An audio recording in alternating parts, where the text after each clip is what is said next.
podcast.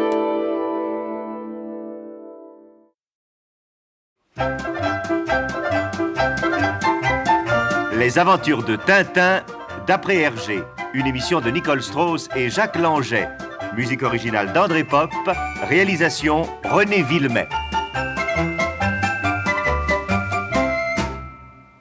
Les cigares du pharaon, 12e épisode.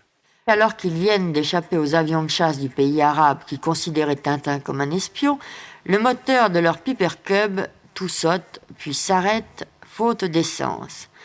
Heureusement, un bananier compatissant offre ses larges feuilles aux deux compagnons dont la chute est ainsi amortie. Ouah! Ouf! Oui! Oula! Qu'est-ce que c'est que ça? Oh! Le coffre à pharmacie qui me tombe sur le crâne. Oh là là là! Il ne manque plus que le mode d'emploi maintenant. Ouah! Ouf! Manuel du petit infirmier. Eh bien, tu vois Milou, il suffit de demander pour être servi. Oh, quelle chute! Encore heureux que ce bananier nous ait freinés, hein? Comment tu te sens? Pas mal. Oui. Regarde notre avion, pas beau à voir, hein? Cassé. Oui, mais l'important, mon toutou, c'est que nous ne soyons pas cassés avec lui. Alors, relevons-nous et voyons ça.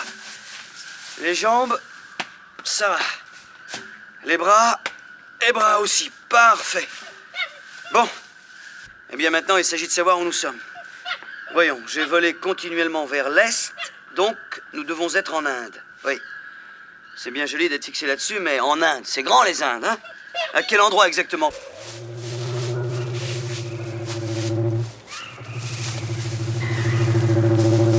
Ah, un habitant et un gros. Allons voir. Oui, mais le troupeau ne serait peut-être pas enchanté de découvrir un homme dans son domaine. Et moi? Quoi, toi? Ah, oui, un homme et un chien, voilà, c'est ce que je voulais dire. En tout cas, soyons prudents. Hein? Ça n'est plus très loin. C'est curieux, on aurait dit que cet éléphant se plaignait, hein? C'est vrai. Voilà, nous arrivons à une petite clairière. Ne te montre pas tout de suite, Milou. Ah, il est là, tu le vois? La parole, il est blessé. Regarde, il est couché. Non, n'aie pas peur, mon pépère, n'aie pas peur. Allons. Milou ne fait pas de mal à une mouche. Allez, tu vas voir, regarde-le. Bon. Il claque des dents. Il a la fièvre. Eh bien, mon gros, t'as de la chance, va. Un arsenal d'infirmiers nous est tombé du ciel tout à l'heure. Reste ici, j'en ai pour 1 minute. Mais oui, c'est promis. Le temps d'aller chercher de la quinine et nous revenons. Allez, viens, Milou, suis-moi. Tintin et Milou regagnent l'endroit de leur chute, prennent un tube de quinine et reviennent vers le pachyderme fiévreux. Voilà qui va faire l'affaire. Allez, ouvre la bouche. Allez, ouvre la bouche, je te dis. Allez, je vais te donner tout ce tube. Un comprimé par 40 kilos de poids, ce sera un peu juste, mais c'est tout ce que j'ai, hein. Allez, ouvre. Voilà. Allez, n'aie pas peur, avale. Là, parfait. Voilà.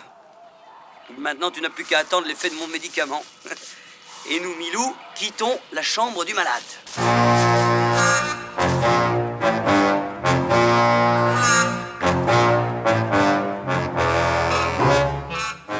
Tintin et Milou s'éloignent, mais un quart d'heure ne s'est pas écoulé qu'un terrible barrissement les fait sursauter. Ils se dressent, s'attendant au pire, quand apparaît le malade, visiblement en bonne forme.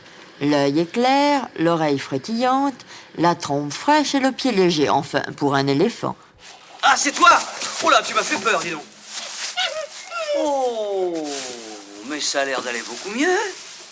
Eh bien, on dirait que ma quinine a fait merveille. Qu'est-ce que tu dis? Ah, je comprends pas, hein. Et qu'est-ce que tu veux? Ah, alors, on t'approche pas si près, voyons. Hé, du calme, mais lâche-moi, voyons. Qu'est-ce que tu veux?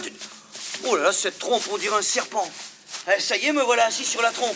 Ah mais, oh là là, il faut garder l'équilibre. Mais où est-ce que tu m'emmènes? Quoi? Ah ouais, ça me dit rien. Oh là, c'est la première fois que je fais de l'escarpolette sur une trompe d'éléphant, moi. Eh, Milou! Oui. Milou, suis-nous bien, hein? Oui. Et où va-t-il, l'animal? En tout cas, une chose est certaine, il est guéri, hein? est bien guéri. Quelle allure! Hé, doucement! Ah, je comprends. Tu m'emmènes voir tes congénères. Bah, c'est gentil, ça, mon vieux. Ouais, souhaitons seulement qu'ils aient le même caractère que toi, hein? Et voilà, un troupeau d'éléphants. Et ils me déposent au milieu. Ah, enfin, ils ont l'air d'humeur paisible.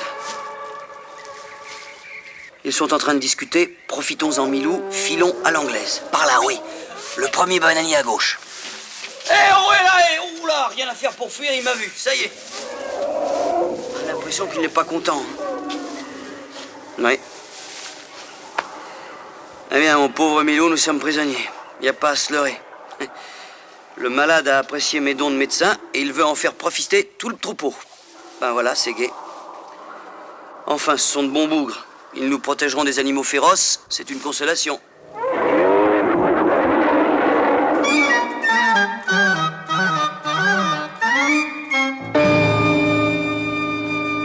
Et nos amis sont adoptés par les éléphants. Seulement, la conversation avec leurs nouveaux amis est limitée. Et une idée est venue à Tintin en écoutant les grosses bêtes. Quelques jours plus tard, il achève la fabrication d'une sorte d'énorme trompette en bois, entièrement taillée dans la masse. Ça t'intrigue, hein, cette espèce d'entonnoir? Eh bien, c'est pourtant ce qui va me servir à parler éléphant. Enfin, quelques mots.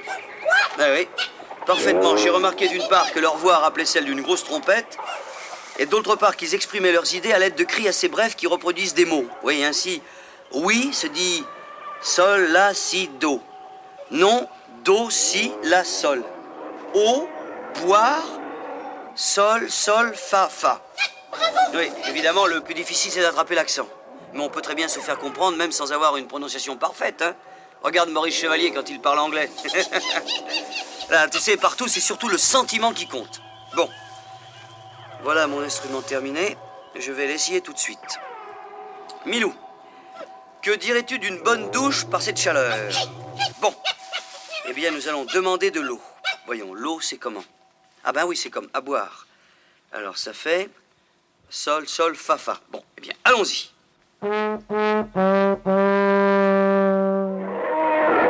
Et voilà notre ami. Dis donc, Pépère, il fait une chaleur terrible, on aimerait se doucher. S'arroser, tu comprends? Et écoute ça. Ah,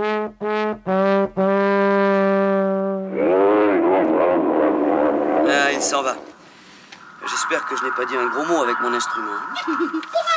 En attendant le résultat, répétons un peu nos mots, hein? Voilà. Alors, sol, la, si, do, ça veut dire oui.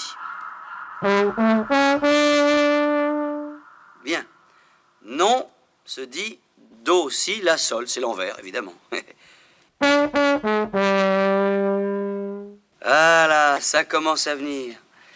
Je sens que bientôt, je pourrais faire un discours en éléphant. Ah, je crois bien que... Eh oui, Milou, c'est lui. Nous allons voir s'il a compris ce que je lui ai dit. Déshabillons-nous toujours, hein? Chaud, tu penses? C'est terrible, il fait au moins 40 degrés à l'ombre. Alors, gros-père, où est-ce que tu es allé, hein? Bravo, Milou, il a compris. Il a été chercher de l'eau et voilà la douche espérée. Allez, viens en profiter. Oh, que c'est bon. Ah, voilà, je sais parler éléphant. Épatant, hein? Une chose au moins est certaine, il y a de l'eau tout près et c'est bon à savoir. Oh, que c'est agréable. Dis donc, qu'est-ce que ça emmagasine dans leur trompe, ces animaux-là? Ah, on dirait que le jet diminue. Voilà, la douche est terminée et moi je me sens tout ragaillardi. Merci, mon gros, tu es un vrai frère pour nous. Bon, maintenant tu vas rester avec tes congénères, hein? Nous allons explorer les environs.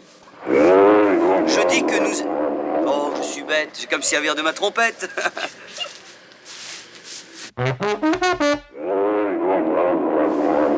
Ah là, il a compris, c'est merveilleux.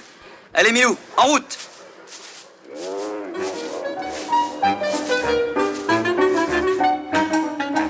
Et nos deux amis s'éloignent sous l'œil amical de celui qu'ils ont guéri de la fièvre. Tout à coup, Tintin s'arrête et reste figé, les yeux fixant le tronc d'un palmier royal. Regarde, Milou, sur l'arbre. Le signe de kiosque peint en noir. Et là aussi. Et ici encore. C'est incroyable. Pourtant, il n'y a pas de doute. Quelqu'un a dessiné en pleine forêt de l'Inde le signe du pharaon égyptien. Qu'est-ce que ça veut dire? Oh, Milou, Milou, Milou. J'ai l'impression que les vacances sont terminées. Il va falloir ouvrir l'œil.